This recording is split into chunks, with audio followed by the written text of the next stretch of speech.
Bienvenidos a Entrenarme Podcast, les habla David Vizcarra y el tema de hoy es trauma esplénico. El vaso es el órgano más frecuentemente afectado en los traumatismos abdominales cerrados.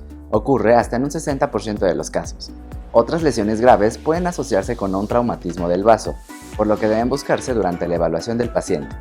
Las lesiones traumáticas del vaso son penetrantes o contusas. En los Estados Unidos, la mayoría de los traumatismos del vaso se deben a las lesiones contusas, generalmente por accidentes automovilísticos. Con menos frecuencia, el trauma del vaso penetra a través de una variedad de mecanismos, entre ellos arma blanca o balas por armas de fuego.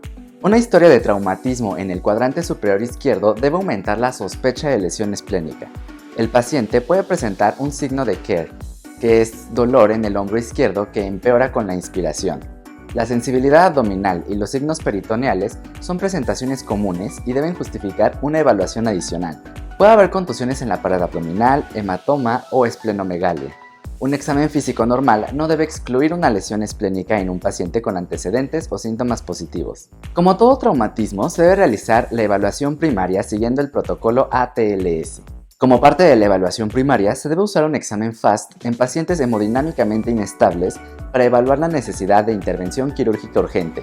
Una tomografía computarizada seguirá de una evaluación FAST negativa de un paciente traumatizado con sospecha de traumatismo intraabdominal, a menos que primero se deba abordar otras prioridades operativas o de manejo y que el paciente se encuentre hemodinámicamente estable. La tomografía computarizada del abdomen se ha realizado tradicionalmente con contraste oral o intravenoso para evaluar el grado de lesión. El uso dual de fase arterial y venosa tiene una sensibilidad del 90% para la identificación del pseudoaneurisma, del 97% para el sangrado activo y del 99% para el hematoma periesplénico. La escala más utilizada para determinar el grado de lesión esplénica es la establecida por la American Association for Surgery of Trauma, en donde los grados de lesión más frecuentes son los 2 y 3, seguidos de los grados 1, 4 y 5. Cuando una tomografía computarizada no esté disponible en un periodo de tiempo razonable, como en algunas áreas del mundo en desarrollo o en entornos similares, el lavado peritoneal de diagnóstico se puede considerar como el siguiente paso después de un FAST negativo. Las radiografías simples y la resonancia magnética ofrecen un valor limitado y no están indicadas para la evaluación del traumatismo esplénico. El objetivo del manejo no quirúrgico en el traumatismo esplénico es preservar su función y disminuir la morbimortalidad asociada a la cirugía. Se asocia a una menor tasa de laparotomías no terapéuticas, a menor tasa de transfusión sanguínea y a un descenso de morbimortalidad global.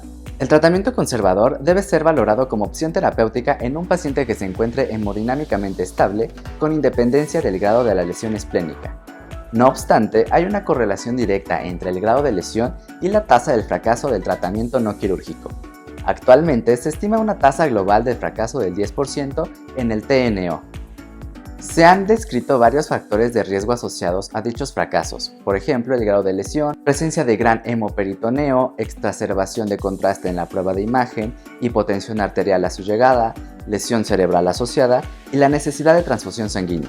Ninguno de estos factores se considera contraindicación absoluta para iniciar un tratamiento no quirúrgico, a excepción de que algunos autores recomiendan no indicar tratamiento conservador si se transfundió más de 5 unidades de hematíes en las primeras 24 horas. En cuanto a la biometría hemática, se recomienda control cada 6 horas en las primeras 24 horas, cada 12 horas hasta el tercer día y cada 24 horas hasta el alta.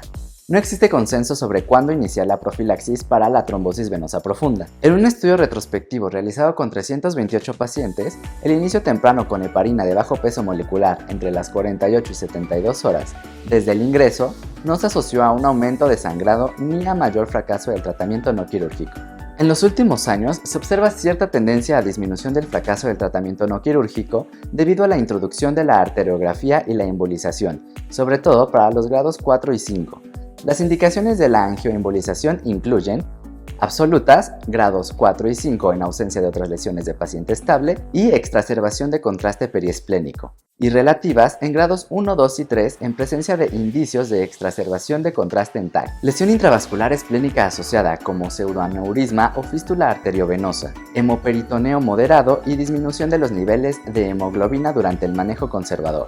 La angioembolización puede realizarse proximal o distal. Según la literatura consultada, el abordaje proximal es más rápido y sencillo, Está asociado a menos fracasos del tratamiento conservador, además de tener menos complicaciones que el abordaje distal. Complicaciones mayores. Sangrado hasta del 9% asociado a pseudoaneurismas no diagnosticados o resangrados, lesiones asociadas o omitidas como pancreáticas o diafragmáticas, sepsis o abscesos esplénicos en un 4%. Infarto o atrofia esplénica, pancreatitis aguda, sobre todo asociada a la infoembolización proximal, lesión iatrogénica arterial en un 3% y es más común en niños, nefropatía secundaria a medio de contraste y trombosis venosa profunda. Entre las complicaciones menores está el infarto esplénico asociado a técnica proximal en un 20% y distal en un 27%, que suelen ser asintomáticas, migración del material embólico con la incidencia desconocida hasta el momento, disección vascular, daño vascular relacionado con el catéter, hematoma, ilioparalítico y trombocitosis. Debe indicarse tratamiento quirúrgico en todo paciente hemodinámicamente inestable con sospecha de lesiones asociadas que requieran tratamiento quirúrgico o ante el fallo del tratamiento conservador. La elección del tratamiento quirúrgico no siempre conlleva esplenectomía. Existe la opción de cirugía con preservación del vaso siempre y cuando el paciente se encuentre hemodinámicamente estable y se indique la laparotomía por otras lesiones asociadas. Existen diferentes opciones intraoperatorias para el control hemorrágico de la lesión esplénica. La clásica y usualmente la más rápida es la esplenectomía. Debido al conocimiento de la función inmunológica del vaso, se han ido desarrollando diferentes técnicas como la esplenectomía parcial y la utilización de agentes hemostáticos comerciales, así como mallas de ácido poliglicólico reabsorbieres para el control del sangrado. Para las lesiones de grados 4 y 5, la esplenectomía sigue siendo la primera opción. No obstante, ante la inestabilidad hemodinámica del paciente y la cirugía del control de daños, será indicación de la esplenectomía independientemente del grado de la lesión. La esplenorrafia se puede realizar en lesiones grados 1 y 3. Se recomienda una correcta movilización y visualización del vaso durante la intervención quirúrgica para no pasar por alto lesiones potencialmente inadvertidas. La Society of American Gastrointestinal and Endoscopy Surgeons acepta la laparoscopia diagnóstica como método factible y seguro si se aplica en pacientes de traumas seleccionados. Incluye a aquellos pacientes hemodinámicamente estables con lesiones en la región toracoabdominal izquierda y con sospecha de lesiones intraabdominal no diagnosticada mediante técnicas de imagen. Existe el riesgo de desarrollar sepsis fulminante post-esplenectomía.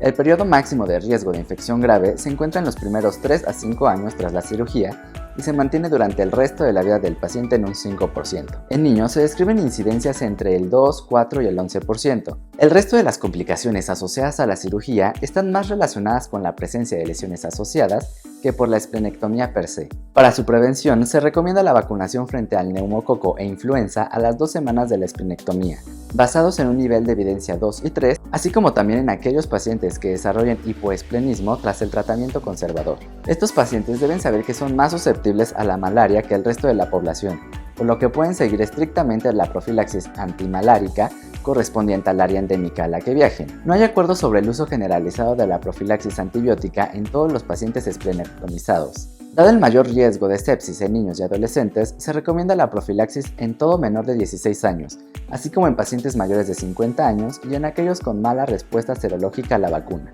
El tiempo es esencial en la evaluación inicial y el manejo del paciente con traumatismo esplénico. El tiempo hasta la laparotomía o el manejo endovascular del traumatismo esplénico de alto grado puede influir en los resultados, ya que puede predecir una mayor pérdida de sangre intraabdominal con la demora en el manejo definitivo en el paciente con traumatismo esplénico de alto grado con hemorragia intraabdominal activa. Se prefiere el rescate del vaso, ya que el vaso es muy importante para optimizar la función inmunológica. Con esto terminamos el repaso a trauma esplénico. Les habla David Vizcarra para Entrenando el Podcast. Nos escuchamos en el siguiente tema.